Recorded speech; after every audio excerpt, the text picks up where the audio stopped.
Bihar DElEd के मेरे प्यारे बच्चों, आपने बहुत ही मेहनत करके अपनी परीक्षा दी थी और परीक्षा के परिणाम धीरे धीरे ही सही लेकिन आपके पास आने शुरू हो चुके हैं। कैसे शुरू हुआ है? तो सबसे पहले आपने जो परीक्षा दी है, हर परीक्षा का एक आंसर की आता है। उस आंसर की के जरिए आप पता करते हैं कि आपने कितना क्वेश्चन सही बनाया है। उसके अनुमान पर आप लगाते हैं कि मेरा रिजल्ट आएगा या नहीं आएगा। तो आपका आंसर की आपके पास पहुंच चुका है। उस आंसर की से आप जाके पता कीजिए, वहाँ जो भी डिमांड किया जाएगा, आपका रजिस्ट्रेशन नंबर या रोल नंबर या आपका डेट ऑफ बर्थ, उससे आपका ओपन हो जाएगा। उससे आप अपने आंसर की को खोलिएगा और आप मैच कीजिएगा कि मेरा कितना आंसर आपने जो बनाया था उसमें से कितना सही कितना गलत हुआ है। उससे आपको एक आइडिया मिल जाएगा कि क्या मेरा उतना आंसर सही है जिससे मुझे सरकारी कॉलेज मिल जाए।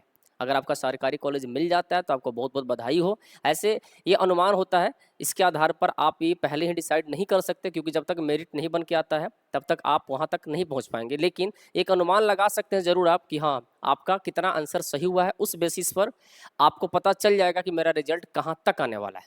तो आंसर की से मैच कर लीजिए। उसके साथ साथ आज जैसे 2 तारीख है, 2 तारीख से 5 तारीख तक अगर आपको किसी प्रकार की समस्या हुई है तो आप क्लेम भी कर सकते हैं। 5 तारीख तक उसका डेट रखा हुआ है। आप उनसे पूछ सकते हैं आयोग से कि हाँ, मेरा ये आंसर गलत क्यों है जबकि मैंने इस आंसर को सही बनाया था।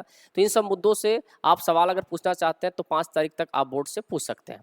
उसके अलावा जब आपका रिजल्ट आएगा तो आप वहाँ देखिएगा कि आपने जो मिलाया था क्या वो सटीक बैठता है। आंसर की देखिए किसी भी एग्जाम के लिए बहुत इंपॉर्टेंट होता है, इसलिए क्योंकि एक आइडिया मिलता है और उसके बेस पर जब रिजल्ट हमारा आता है तो हम मैच करते हैं कि हमारा इतना नंबर तो उस समय आया था, अभी मेरा नंबर कम या ज़्यादा क्यों आ रहा है।